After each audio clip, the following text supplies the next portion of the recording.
And make sure the others all know. Hi, Dizzy. Hi, Jane. Hi. How's everything? Good, thank you. And you? Oh, not bad. Ups and downs. Yeah. As long as we're moving forward. Yeah.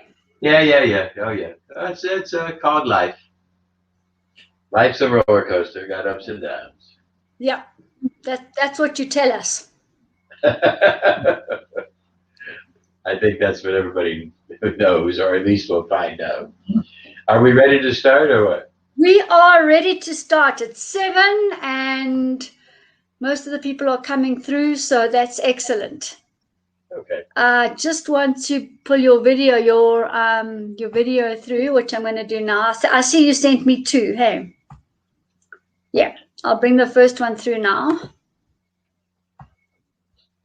Should I introduce it? Yeah. Okay.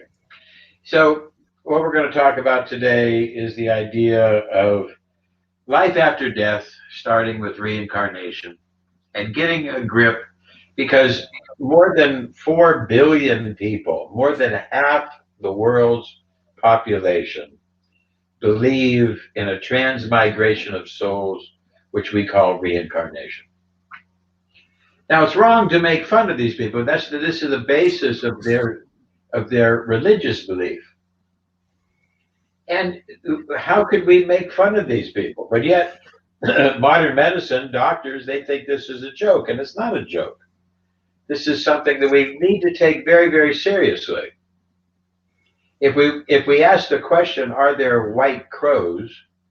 We only need to have one white crow to prove that there are white crows. Yeah. We don't have to have all of them. So one case of reincarnation means that reincarnation is real. But there isn't just one case. There's literally hundreds of thousands of cases.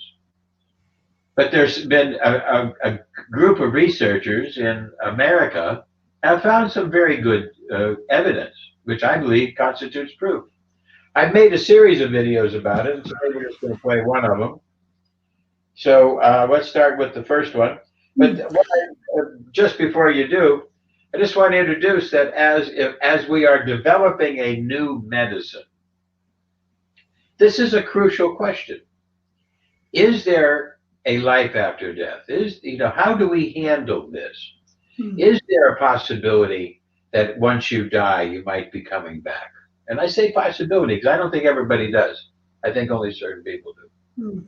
So anyway, and also, Desi, it's about were there lives before your present life? Exactly. Well, that's the whole idea. So this is something that we need to really take a long, serious look at, and not just a comical look. So if we're going to make a new medicine, we can't throw this kind of stuff out. Just like we talked before about breatharians, because there are people who live on breath and breath alone. Some of them don't even drink water, and they're able to. Now, we have to be able to explain that with the biology and with the medicine, not make fun of it. But all of the people who are breatharians are people of very, very, very high spiritual attainment. In the modern medicine with the medical doctors, there's very few of these people. So they can't seem to understand it. But this is where we need to take a long look at medicine and biology, because we're moving forward with a new medicine. And reincarnation, something we need to address. Inside the computer software, yeah. I put one of the first things I did, I put a past life page. We'll be discussing that a little later, and I'll be teaching you how to use that. Fantastic! Wow. So this is something that we need to be able to take a look at it. Now let's look at my first video regarding this. Thank you. I hope it plays well. To prove that white crows exist, it only takes one white crow. To prove that reincarnation exists, we only need one real case. Well, here is one white crow. Now let's look at reincarnation. Back in 1967, Dr. Ian Stevenson founded a division of perceptual studies to look into reincarnation. The assumption is that when your brain dies, your mind perishes also. That is so deeply believed that scientists fail to understand that it is, in the end, an assumption only. And there's no reason why aspects of the mind shouldn't survive the death of the brain. Yes, it is an assumption. Reincarnation has been known by many other names, most specifically transmigration of souls. And it is also an assumption. So we need to look at the details and see if we can find one example of reincarnation. Stevenson found that parents in different countries have tendencies to respond differently to the reports from the children. You see, over half of the population of the world, over 4 billion people, believe in transmigration of the soul after death.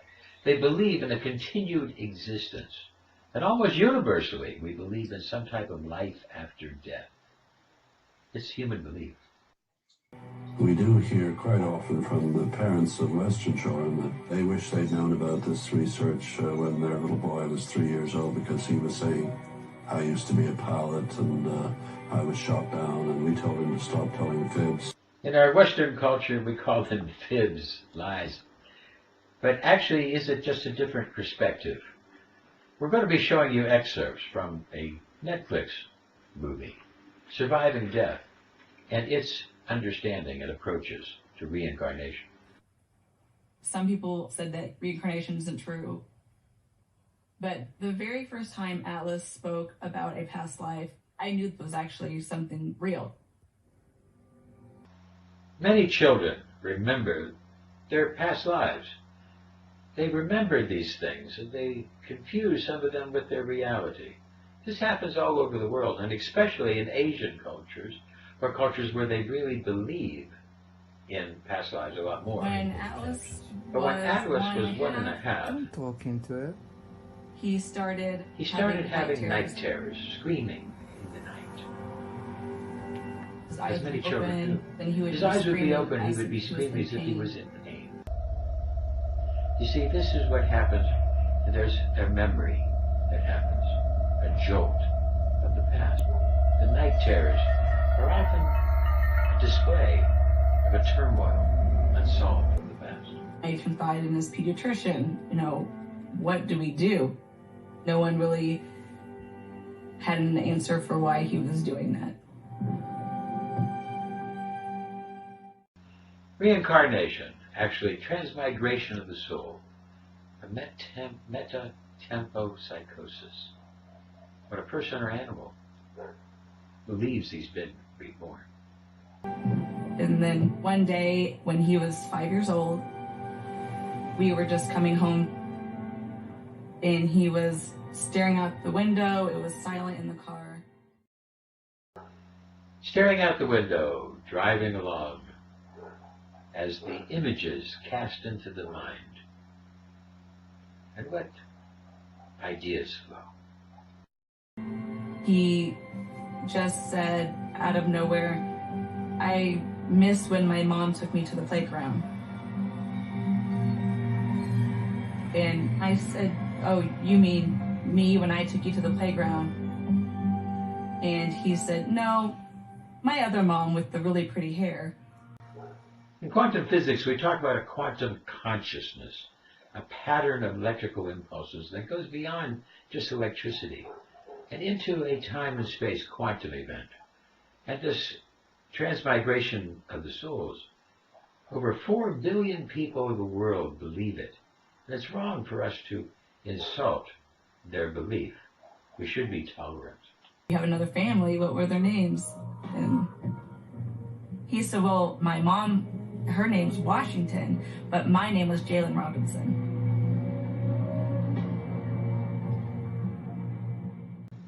A young boy, 1.5, who hasn't developed his own personality, and now the old personality is prevalent. And then he said, when I was this child,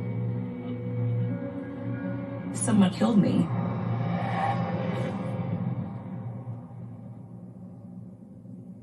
I didn't know what to think at all. So.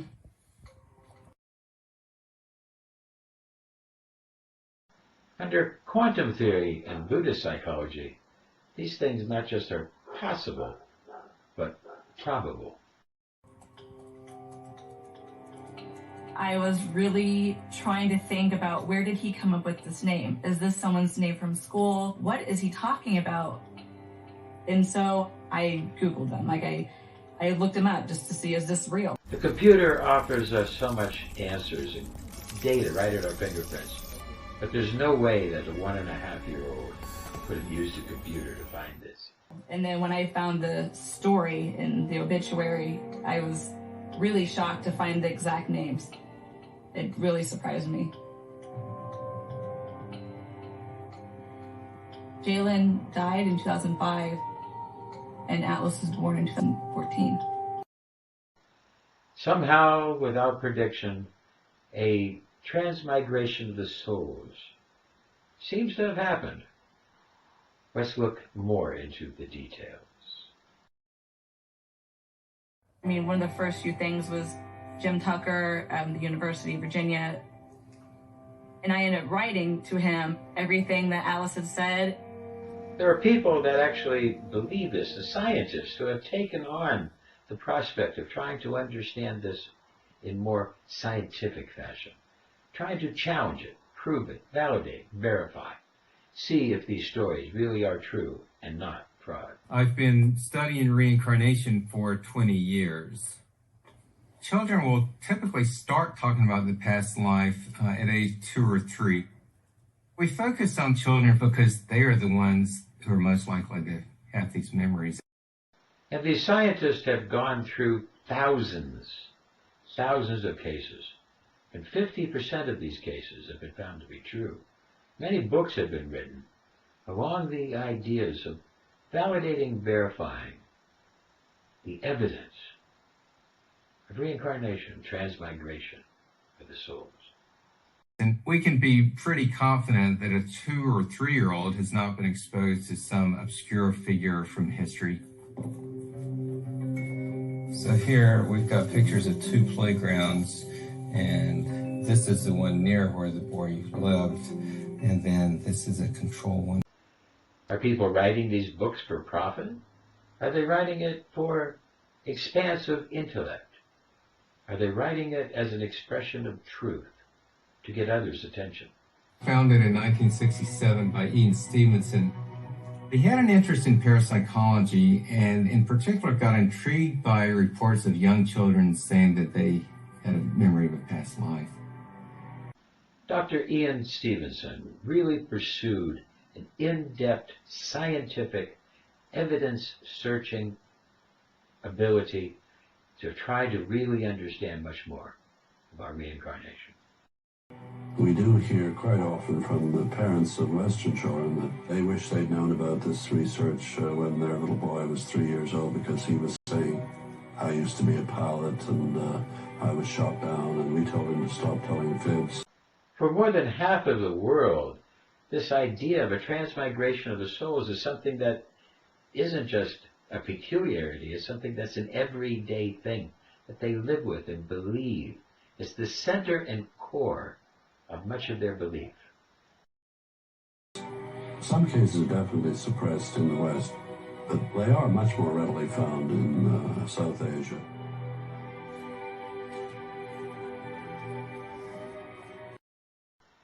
There's an awful lot of evidence. There's an awful lot to look at. And if we have the idea of looking for a single white crow, I think we can say that there really is evidence for reincarnation. A lot of these children would have birthmarks or even birth defects that match wounds on the body of the previous person. Stevenson started to go investigate. As they looked through the science of this American research, they found that the average age of death of the previous person was 28. So, an awful lot of violence, a lot of aggression that would make this life event, this past life, come out to try to seek some type of understanding. And as they started to look at this, they started to see there was a pattern. There was indeed something to look forward and look and see.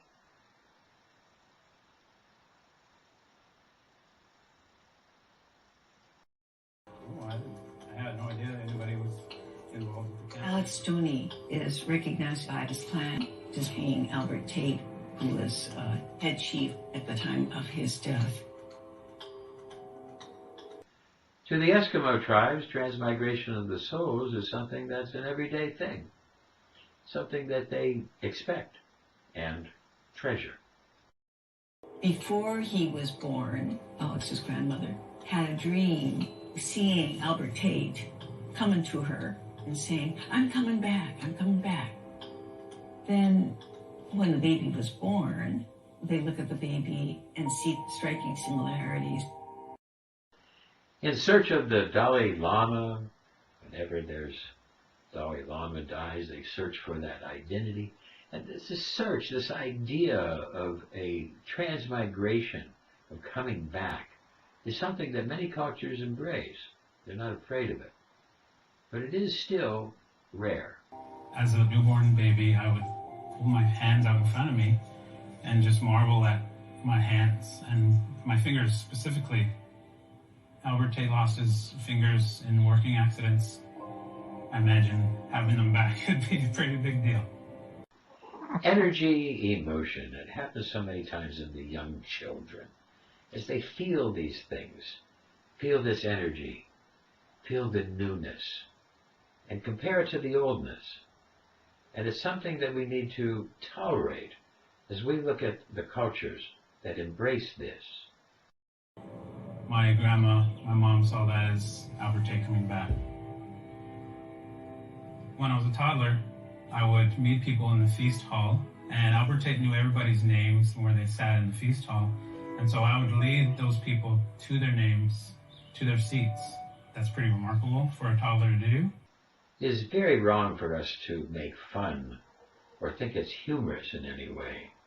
We really need to tolerate, at best, and be able to recognize that this belief of transmigration of souls is held by more than 4 billion people on planet Earth today. And they were just violent nightmares. The stories began. The first story that Ryan ever told, he said, "Mom, I think I need to tell you something. I think I used to be somebody else." Here's the case of a young boy who had a very vivid memory of Hollywood and a life living in Hollywood. And it had to be coaxed out of him that they started to see more and more validation and verification. Gather around, and Ryan pointed to one of them and said, "Mama, that's George. We did a picture together." and then he pointed to another one off to the side and said, "And that's me." When his parents would ask him what his name was, Ryan didn't know. You don't really have a body, you have a soul. The body is something that's transitory. Sometimes you change models. And there was very little information about the movie Night After Night on the internet. So it was a real challenge to find out who this unnamed background extra was. Eventually, an archivist went to the library. Hard to tell how this choice is made. If you watch our video about the Tibetan Book of the Dead, you might understand a little bit more about the process of reincarnation, transmigration of the soul.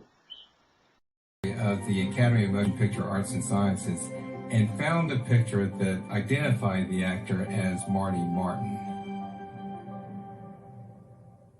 It probably wasn't a month later, Dr. Tucker sitting in my dining room table.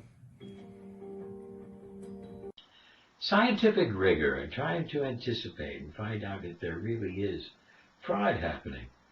And they really dig into these stories to try to find out the little subtleties, to see if there can be pictures, ideas, validated. Dr. Tucker told Ryan, he said, "I'm going to lay out a series of photos, and I want you to choose one if it looks familiar." This one? Yeah. It's familiar. And Ryan said, "That's it." And he picked Marty Martin. So here he had a memory of working in Hollywood.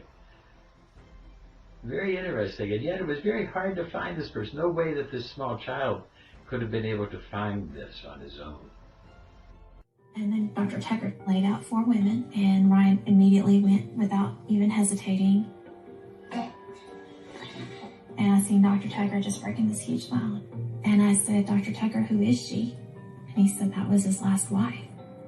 So what somebody might think that the parents did it, but on deeper retrospect, we start to see this is not just happening here and there. We start to see proof of reincarnation. Ryan had talked a lot about this guy he called Senator 5, who he said was from New York. That's Senator 5. We were able to verify that while there wasn't a Senator 5 from New York, there was a Senator Ives from New York then, and that Marty Martin did in fact know him. They start to show many, many things to this child. He picks all the pictures, solves all the problems. There's like 100% recognition and deep validation and verification. As he was getting older, he was better able to articulate words, so things became much more understandable. Many scientists have written many articles about the structure and the criteria for validating this reincarnation research. And they've been able to show that there is evidence. What we think about the material world and the material ideas is transitory and varies. Just out of curiosity, I said, well, who shot your plane down? He said, the Japanese. I said, how did you know it was the Japanese? He said, the big red sun. So I paused and still get goosebumps. He saw the Japanese flag, the sun, and it gave that memory, because with the Japanese that shot his plane down. I said, well, where did your plane come from? He said, a boat. So I said, did your boat have a name? And he said, Natoma. I said, that sounds Japanese to me. And he looked at me like I had no brain. He said, no, it's an American. And he was upset. With great effort, they found a picture of the Natoma. And the whole story started to come together so deeply, so validated, so verified. Almost impossible to challenge. You have to be pretty skeptical and pretty bitter to challenge these ideas. James Leininger was a little boy in Louisiana who began saying that his plane had crashed, that he had been shot down by the Japanese. He gave some very specific details. In fact, this was when he was 2. His parents were able to ask him questions about these horrific nightmares he had about a plane crash. And he was able to say that he had been shot down by the Japanese and that his plane had flown from the Natoma, is what he named the boat that his plane had taken off of. In addition, the boy later saw a picture of Iwo Jima and said that was where he was shot down. Also began saying that he was the 3rd James. When his dad searched online, he eventually found that there was the USS Natoma Bay. The Natoma Bay was involved in the Iwo Jima operation. There was one pilot from the Natoma that was killed in Iwo Jima, and his name was James Houston, Jr. So James Leininger would be the 3rd James after the Junior.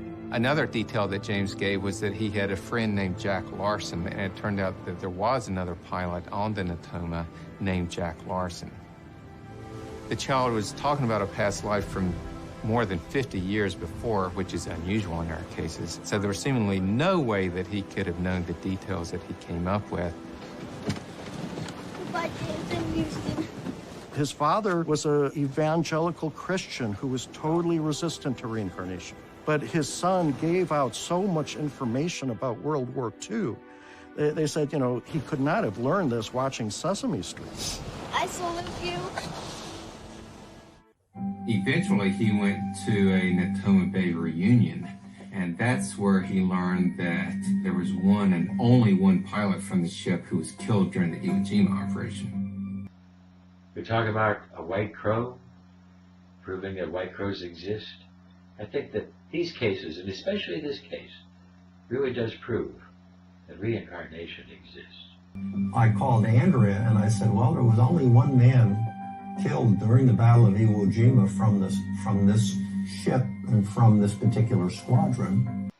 I think these stories will give you a little tingle, especially this story of the young boy. It starts to really give you more than just a tingle. It gives you an awareness, a belief, to start to understand.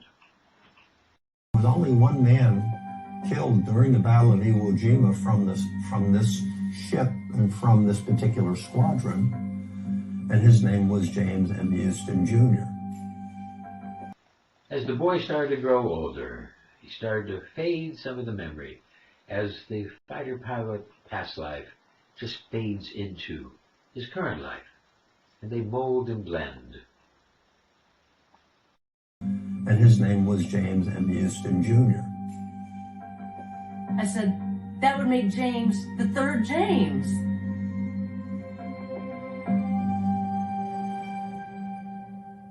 Stop.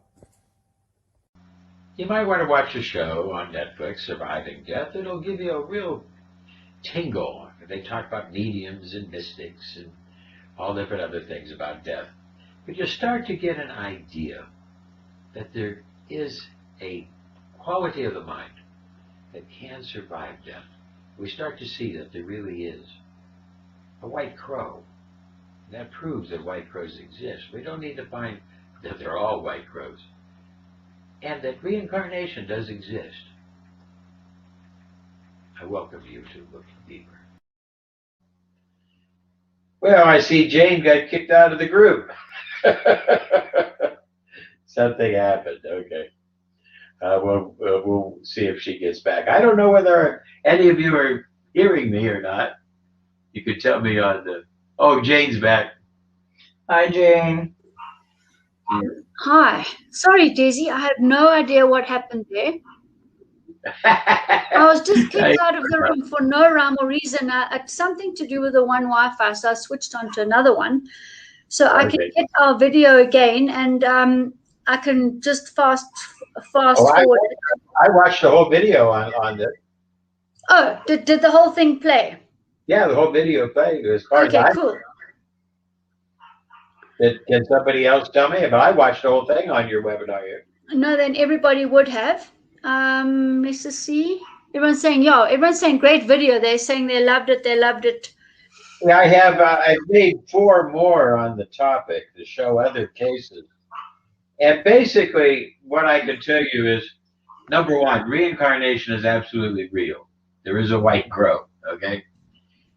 Is everybody reincarnated? No, I don't think so. I think that most people, when they die, they don't accumulate the mental and spiritual power. And when they die, they kind of dissipate. And their energies kind of dissipate and maybe have some effect on future generations. Maybe yes, maybe no. It's hard to tell. It's a rarity that somebody can have such a deep memory. At no time does it ever is a complete 100%. It can be close. There have been cases reported in the Buddhist that's very, very close, but still not perfect. Not the exact same memories, the exact same person. So I believe that each one of us are born with a brain that's growing and developing, and that we can have past lives that can come in, and maybe multiple personalities that come in that blend into us. And there can be very, very strong ones. And then gradually, as we grow, they start to develop and blend into our character. And they start to make something as we start to develop into our own individualness. So I believe that there are times that we see somebody on the street, we have a strong connection, and perhaps that connection was in a past life. Who knows? So I think that we have to have a much more open mind about this than typical medical doctors. There's another little video I'd like to just show. It's 3 minutes. Just before you go there, Desi, what happens with the DNA? I mean, does our essence have one set of DNA that we perfect until the end of time, if there's such a thing, or each time we come back, do we come back with a whole new set of DNA? How does that work? Well, the DNA is not transferred. So reincarnation is not a chemical thing. If we talk about DNA as a chemical, because it's a collection of amino acids and molecules, these amino acids that collect and make up, who you are, that DNA is not transmitted with a reincarnation. Sometimes people will have similarities, but never exactly the same. So it's not a chemical transmission. And then DNA, the chemical, is not as important as we used to think it was. We now know that there's epigenetic structures, which means spiritual, emotional, psychological things that get caught in our body and get caught inside the message of who and what we are. We call it epigenetics. And when you are forming your egg, and the conditions that your body's in can affect that egg that is going to then make into a new human. When the man is developing the sperm that day, conditions that his body is in, such as certain diseases or whether he's under the influence of alcohol or not, these things can affect the formation of the child. So we now recognize that there is a psychological nature that affects our energy. I believe that this reincarnation is another psychological entity. I'm preparing a video, you heard me reference it, but I'm preparing a video on the Tibetan Book of the Dead. Yeah. And the Tibetan and the Egyptians, both have separately at different times wrote their ideas of what happens when you die. And the first week or so after you die, you're not really sure that you're dead. You kind of move through the earth looking for old friends. You start to sense and you say goodbye, and these different things.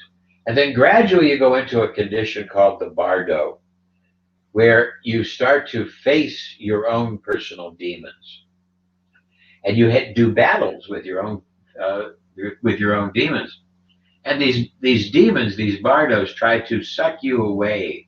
And sometimes you lose the battle and you don't reincarnate because you're stuck in a loop fighting with this personality flaw that you might have had that you couldn't let go of. Then you keep fighting it until maybe you let go, or maybe you spend the rest of eternity until you dissipate away.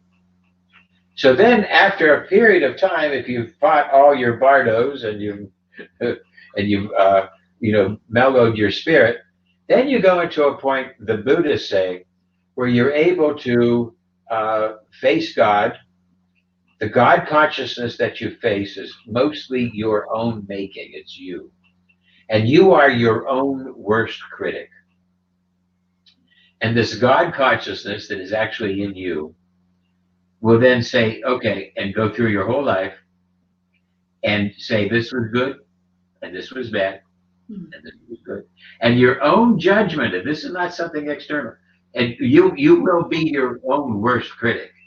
There's certain things other people would say, oh, that's not so bad, but you're going to feel bad about it, and you're going to say that's a bad thing. And if there's too many bad things, your own God consciousness will determine where you might go in your next life. You might break up into 100 different personalities inside. You might maintain one. You might maintain 10. I don't know. But it all depends, and your own God consciousness would decide. And in the Buddhist philosophy, then they said that you would be able to see your new mother and your new father copulating. And then you could choose, I want to be there. And you could go in and move in with that new baby, and mellow and meld and start to blend in with that new spirit. That's what the Buddhists believe. I see that as a very elegant story that I believe is true also. So I believe that most of us, will only spend about 2 or 3 months after death, and then we move on. Certain people will be caught. They're caught, and we see ghosts, that exist. So I'm preparing a couple of other videos, because now the next step in this, with this assumption, now we have to start thinking not only about reincarnation, but about different spiritual possession. We talk about spirits and talk about how people at points of weakness, and all of a sudden something overcomes them, and they do things that they normally wouldn't do. So we have to look at this idea of manic depression and schizophrenia and psychosis as maybe there's an element of possession, spiritual possession. If there are the spirits of reincarnation, then there are definitely spirits, and I believe that there are, and we have to bring that into our biology as well, bring that into our medicine, and recognize that there are times that certain of our patients are being spiritually possessed. And if that's the case, we need to be able to help them get rid of it or manage it, because so we have a whole new medicine that we're making here. Yeah. When somebody comes to me and I kind of get the sense that they want to follow this path, then I built the system so you could hit the buttons, you could go to the past lives, you could do spiritual, stop spiritual oppression, you could treat, if you find out there's a separate personality, you could treat it. I built the machine to be able to do that. But if the patient who's coming to me is not of that world, not of that mindset, then I don't touch those buttons. I try to help that patient at their level of understanding. And if I try to push a past life on somebody who's extremely resistant, then it's going to be a problem. Sometimes I'll tell them the story. I could believe about reincarnation the way Jesus did, or I could believe about reincarnation the way the Buddha did.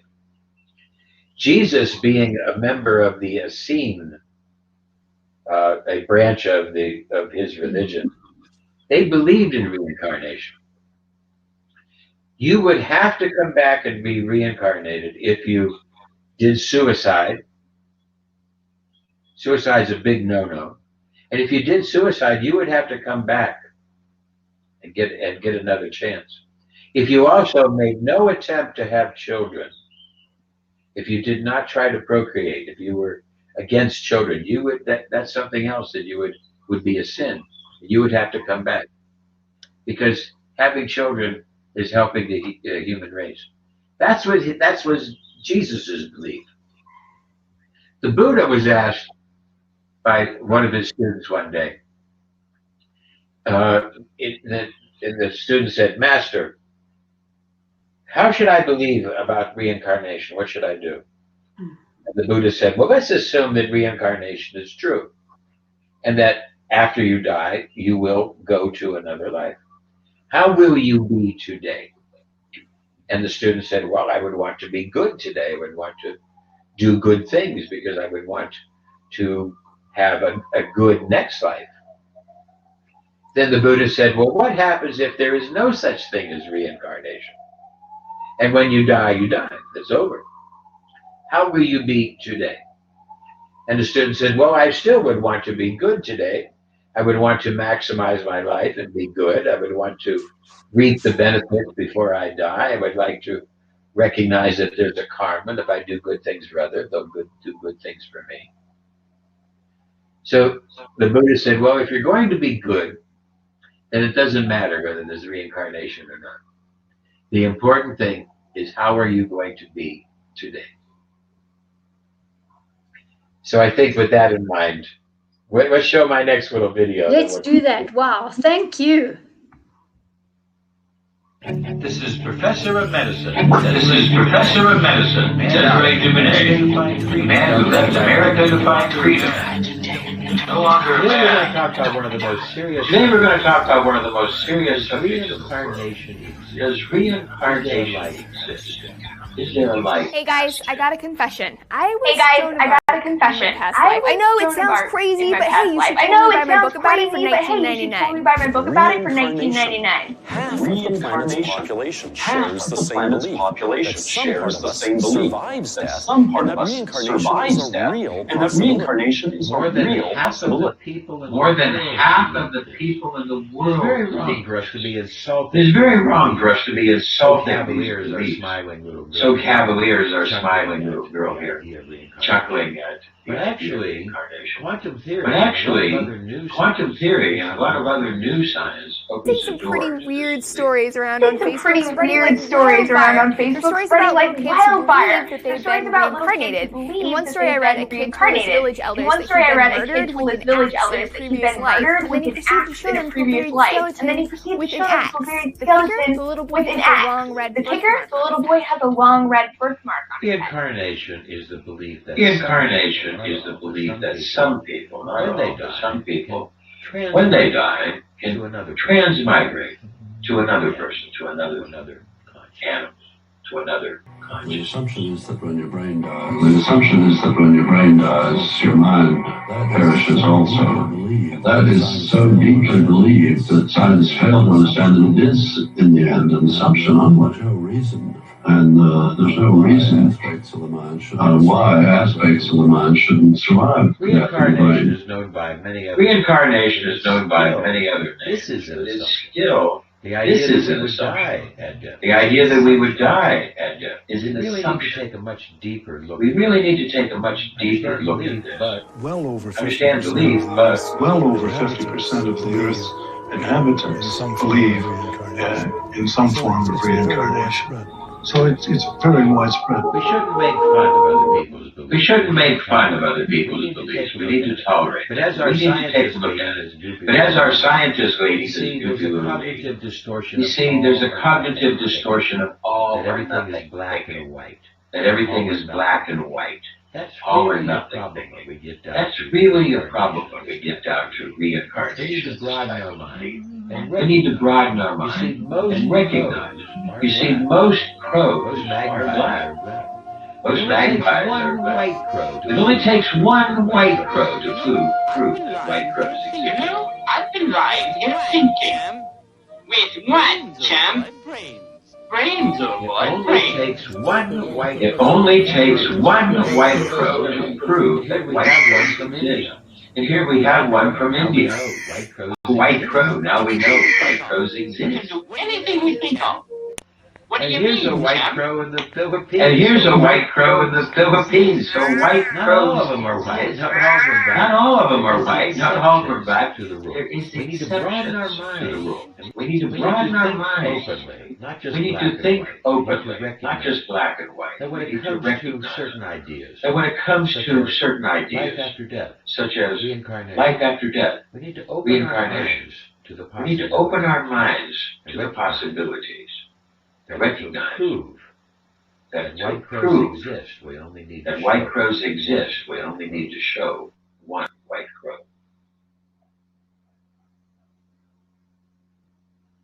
Oh, I think the problem was I didn't turn my microphone off.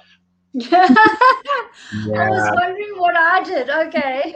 No, that was me. I didn't turn the microphone off, and the microphone is next to my speaker. I'm sorry. It's a short little video. I'll post it on the group anyway. Anyway, Kathy writes here that the Jewish, Orthodox Jewish, yeah, there are the Jewish religion opens the door for reincarnation if there's something that in the past life you didn't achieve, such as continuing the human race, propagation of souls, and that suicide is something that in the Jewish religion, that's a real reason to come back because you didn't really live the life. Suicide's a no-no. Now then Sanjay writes about ancestral memory. And yes, ancestral memory is a very big thing. We have the archetypes and transmission from our ancestors that give us this, but we can't seem to understand it in the chemical DNA. So it seems to be in an epigenetic energy form, not really in the DNA. We at this point in time, we do not know enough about the energy. What we do know of the chemical of DNA, we cannot find such ancestral memories. That doesn't mean that they're not there. Maybe they're there and we're not sophisticated enough to understand it. I believe that most of these ancestral memories and the reincarnation and the archetypes, that these things come to us from what Carl Jung called the collective unconscious. That there's a deep pull of the human collective unconscious, that this unconsciousness of humanity that is like we are all swimming in a lake, and underneath is this history of all the thoughts of humanity. And there's archetypal ideas and energy and ancestral memories and all of these things. And these things come through to us. So I don't believe that it's truly DNA, but that I could be wrong. We have to keep an open mind, but definitely we need to develop a new medicine that allows us to bring in the idea of ancestral memories with our patients. So then we can understand, to bring in the ideas that perhaps reincarnation is a factor, additional personalities, and to bring in the idea that perhaps, a energy form of a strong spirit walking the night, a hungry ghost, as they would say, or somebody who's in conflict with their bardo, that they might be able to influence somebody. But that does not take away responsibility. This is the key issue. We talk about the devil made me do it. Well, the devil made me do it. That does not relieve you from responsibility for the things that you choose to do. But I think that there is a thing called the devil. There is a thing called evil spirits. And we have to learn to stand up against them and to make better choices in our lives. So that offers us a whole new type of way of understanding. And I'm working on a whole system of electroceuticals that would help people to discharge those type of personalities and to release them. So excellent. We don't want anything hanging around that's not paying rent. Exactly. We want to detox from everything on any dimension, and thanks to you, we can do it. Well, we want to get a team together, a team effort, and we want everybody to be a good team member, and we want all our team members to be singing off the same sheet as we move forward. But we also recognize that there's a shadow, there's a negative side to us. But we're not just talking about our own personal shadow, we're talking about an entity that might influence us. Yeah. Might come in and say something, do this, do that, type of thing. So we have to recognize that the devil made me do it is not a defense, but yet it's something we need to be more aware of. And psychologists, don't even talk about these things. Most psychologists and psychiatrists are just wondering, what medication can I give you? And the medication is only sedating the brain. These things, the medication, the neuroleptic pills that they give you, they sedate 85% of the brain. So what they're trying to do is they're trying to block the bad thinking rather than to understand and release. Yeah. Because sometimes that bad thinking is good for you. Sometimes we need to have those thoughts and discussions with our shadow. So we need to form a whole new form of medicine. And being a psychiatrist, a licensed psychologist, and having gone to medical school as a psychiatrist in America, I could say that the profession of psychology and psychiatry is one of the biggest shams and con things going on in the world. They are not helping people. They are hurting people. When you go into a psychologist, one of the things that we know about psychology is from the behavioral form of medicine, behavioral ideas, and B.F. Skinner and these types of things.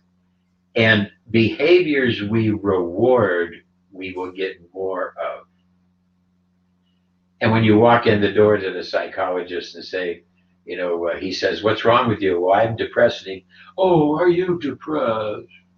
He's rewarding your depression, so you will get more of that. Most of what psychology is doing is actually rewarding the disease. So we need to take a long look at this and change it. I'm working on the new software. I'm hoping to have the ability to start training you on buttons. But this thing about reincarnation, which has filled my mind for the last couple of weeks, is just something I needed to complete all of this work. I'm not quite done. I have to finish the work on the Tibetan Book of the Dead, which will just take a couple of days. I'll probably do it over the weekend. But it's something that's very important that we be able to hit a button and help our patients to understand our form of medicine is different. Our form of medicine is open-minded, not closed-minded. And our form of medicine is based more on compassion and history. I see Sanjay's got another comment here about Vedic astrology.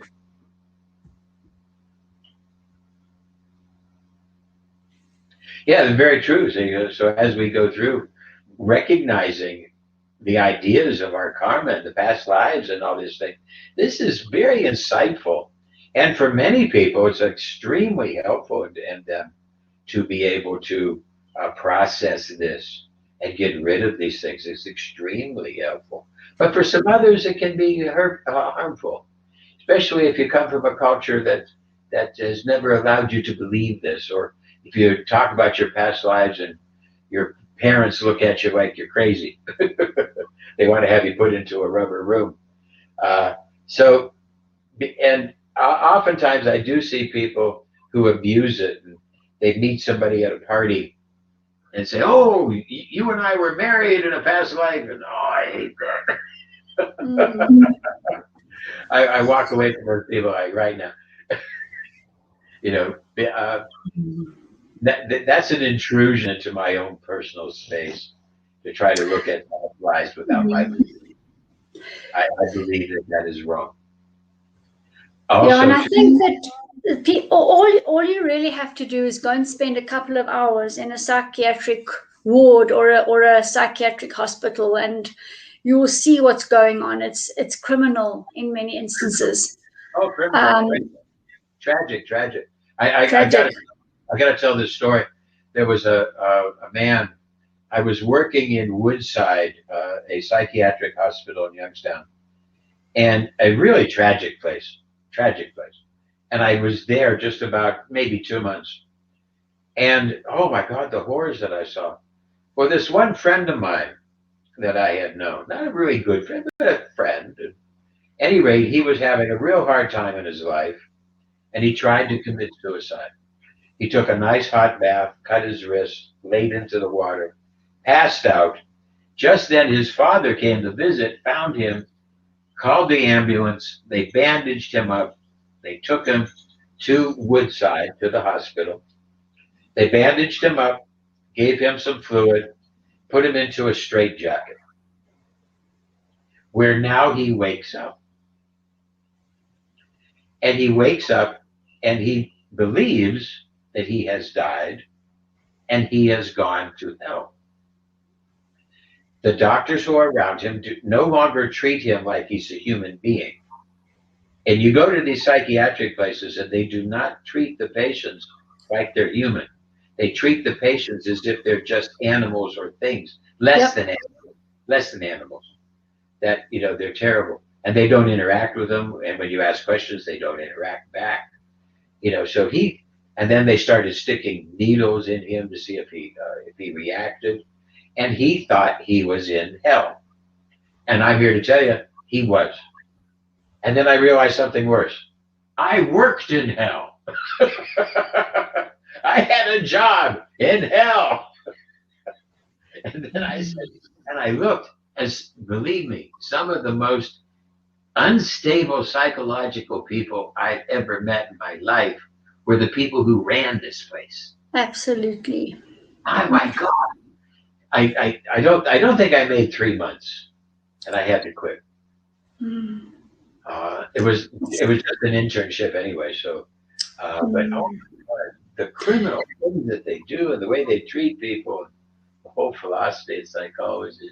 Well, you know, we've got a very big task ahead of us because the mental hospitals are overflowing and it's not getting better, it's getting worse. So, you know, let the doors open for this new medicine, Desi, because, you know, people go from you know, hopeless, no hope to hopeless to tragic.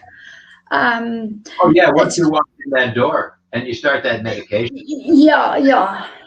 And then you get that bad food that they give you, and then the bad treatment and the guilt. And then every time you have any negative feeling, they're rewarding you. You know, oh, you, and then and then you have to talk about your troubles over and over and over again. And then there's no progress into positive thinking. You know, positive thinking is discouraged because you have to get back and dealing with your issues and your negativity. And then you're so rewarded and you lose sight of what positive feelings really are. And they give you positive feelings maybe on Thanksgiving and Christmas, and then or maybe your birthday, and the rest of the year it's a terrible place. So, Desi, I've just got a message here. Do you know of a good psychiatrist you could recommend for a friend of mine, Jane? Someone just like it was an hour ago, I got this message. So I said, no, I don't know one. So then she says, okay. I can, where does this person live? Here in South Africa. They could I could do telemedicine.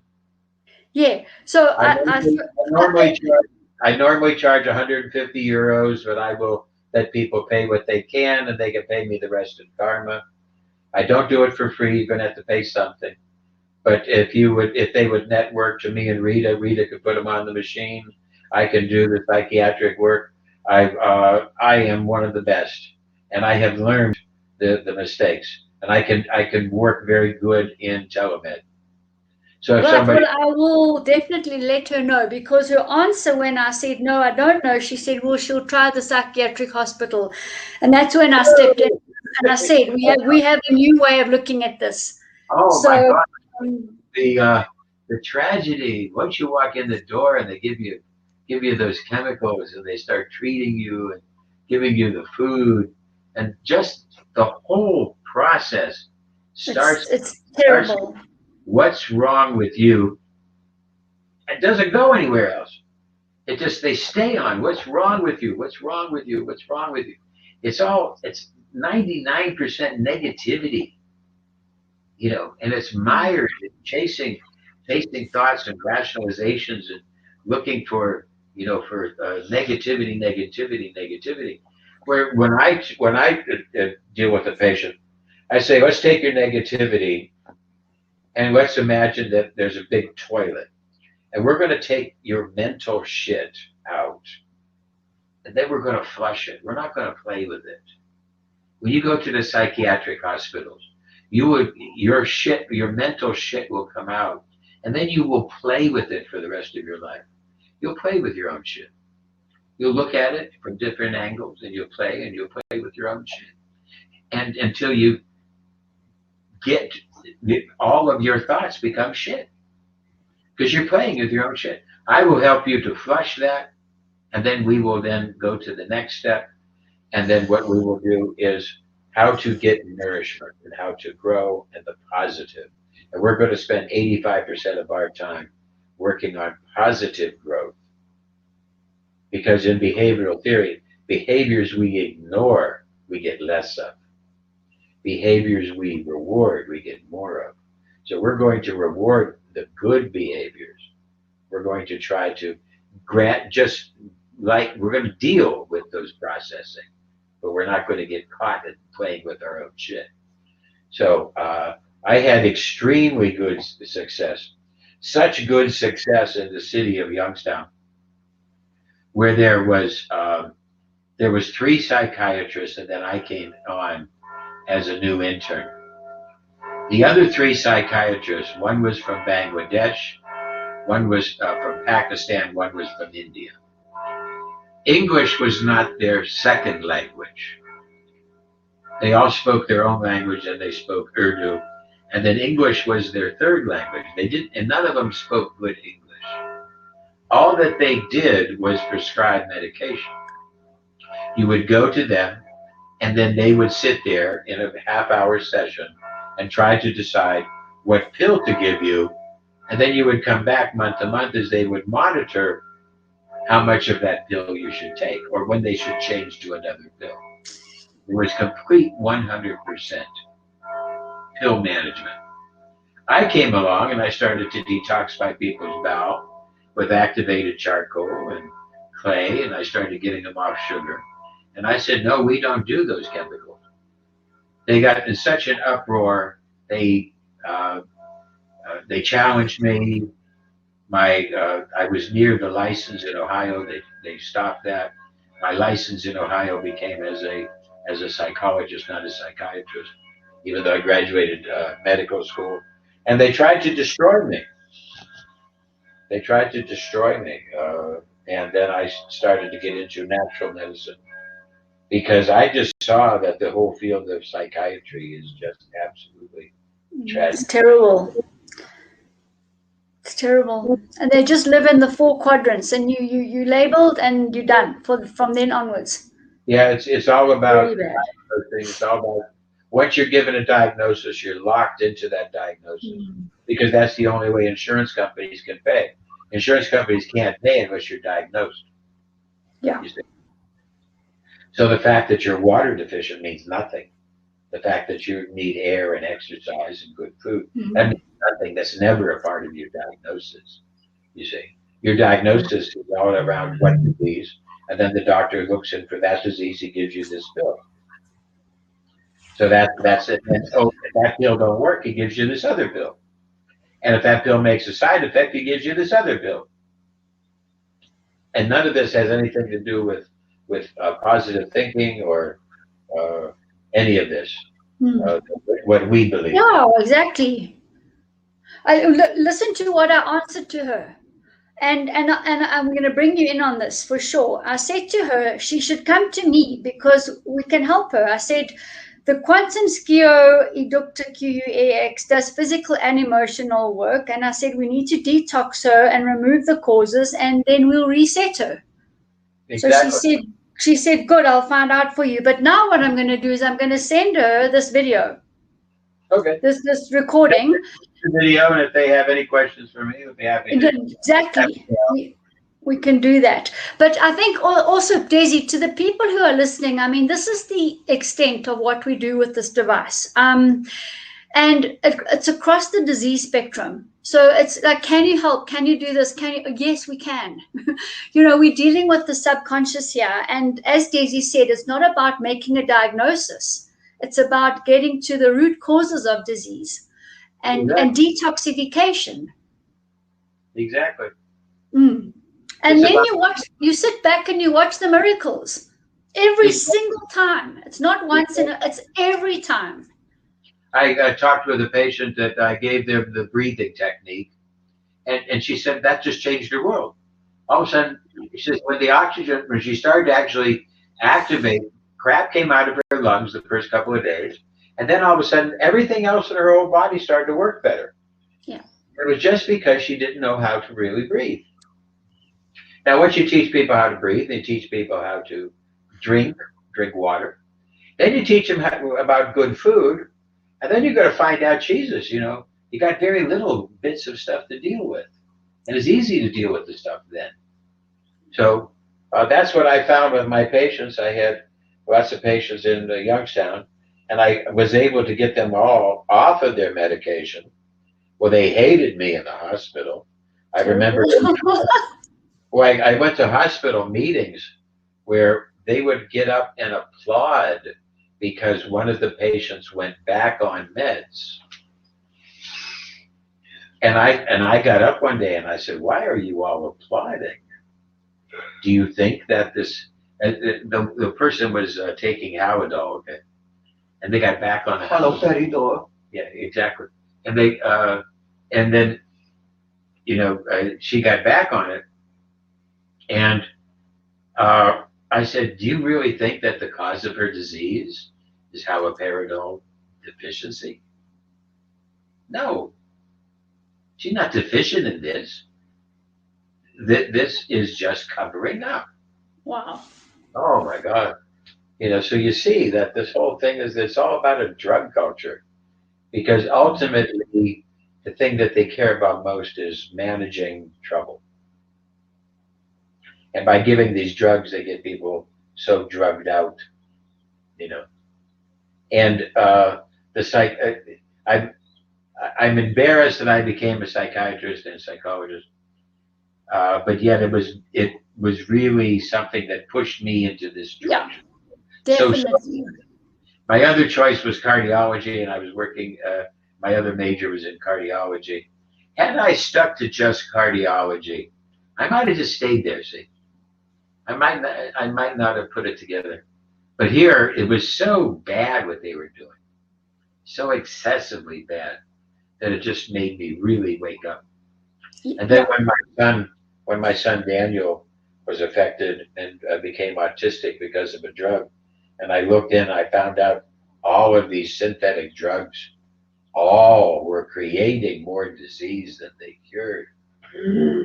Oh my God. And I said, well, I got to do something.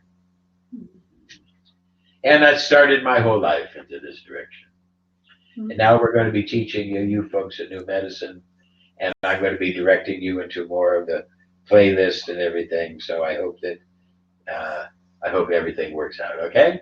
It will work out, and some of us are nearly ready to hand in our. We're literally 2 days away from handing in our exam questions for the license. Readers looking forward to grading them, aren't you? So you're going to get that. Rita, today's Wednesday. I can almost guarantee you by Friday. So it's unbelievably exciting. Yeah. And then those people, quite a lot of people have taken Desi up on her and Rita up on their offer for down payment. And I can see people in the group, not everybody understood this. I don't think people understood this. I'm just gonna show you the slide that I've got here.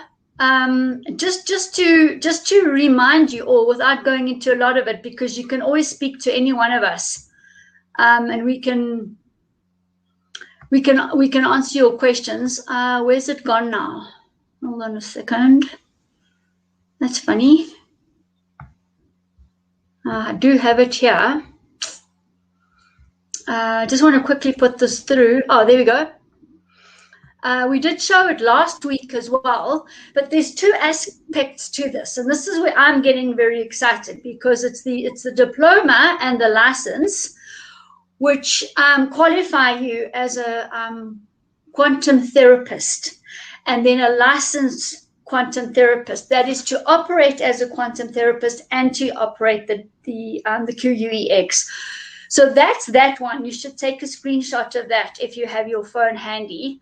And then the next one is Desi's special offer. All right. And this one is 8,888 euro down payment. The full price is 21,500 euros. And this is an unbelievable offer and special that Desi's put together for all of us to enable us to get hold of one of these miraculous devices and get going and start bringing this new medicine into the world. And then you would pay the remainder off over an agreed time period at less than 1% per month. And she's putting this order in, and there's not a lot, obviously, and while the stocks last. So I just see some of you in the group there who are asking me again today what is the possibility of getting one of these? So the shipment's about to leave. Daisy's putting the order in. The devices will be here shortly. So, and right now I have to get everything ready, and I'll be having conversations with QX World tomorrow to get everything ready. So if anybody does want to take advantage of the financing offer, let me know. So Daisy's basically financing this for us. So it's quite a huge deal. And so on the first thing about the education, let me expand on that a little bit for people who might not know. Basically, I'm going to talk about the American model, okay, and its flaws. In America, you go to a university and get your education. You get your diploma. You might get a master's, a bachelor's, a master's, a doctorate in whatever, okay, you get your education. Now, in America, if you want to practice any type of healthcare, you have to see if what you want to practice is controlled by the state you live in, and do they have a license? Okay. Yeah. Such as every state has a medical board. So if you want to practice medicine, you have to be medical licensed. Most states have psychology boards. You want to get, you have to get a license to be a psychologist. Every state has a chiropractic board. You need to get licensed by the state. So the state gives you the license, just like a driver's license, but you learn from someplace else. And it's really kind of a separate department.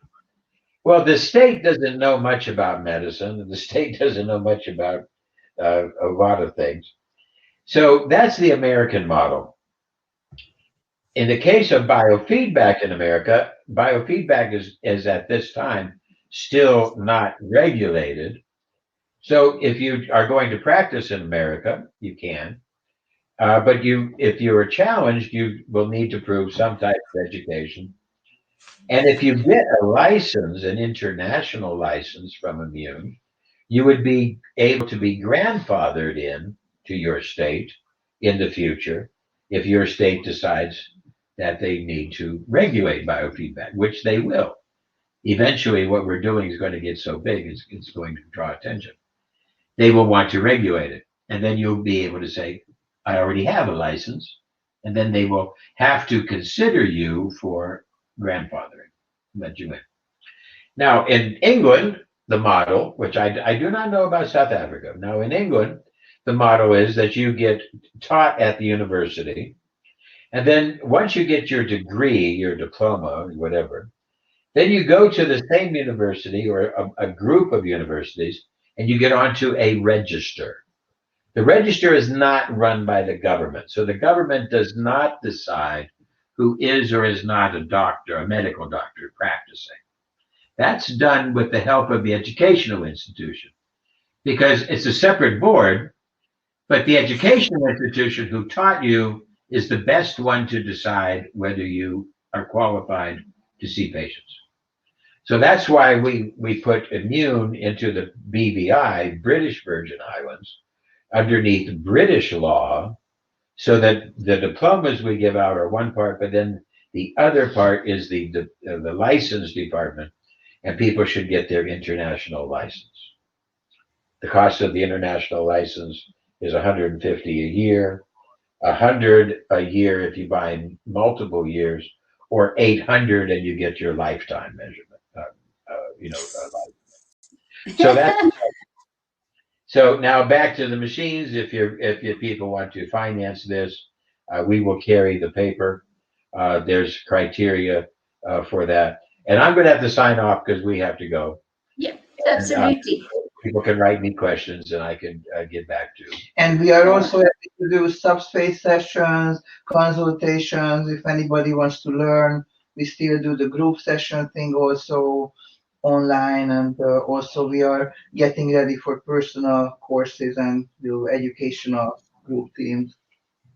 Okay, got to run. Excellent. Desi, thanks a million. Rita, thanks a million. It's been an absolute saturation of awesome information and mind expanding as usual. Thank you. Thank you. Okay, good night. Ciao, Bye. ciao. Bye, everyone. And those of you who are wanting to listen tomorrow, I've got the Jane Live, and we have the live case studies, and I've got a few lined up. And also we'll be talking about the liver, the gallbladder, and cleaning that. So we've already done blood sugar, we've done blood pressure, and I'm going to be doing the liver and the gallbladder, mainly because it's just about, after cardiovascular, it's the second.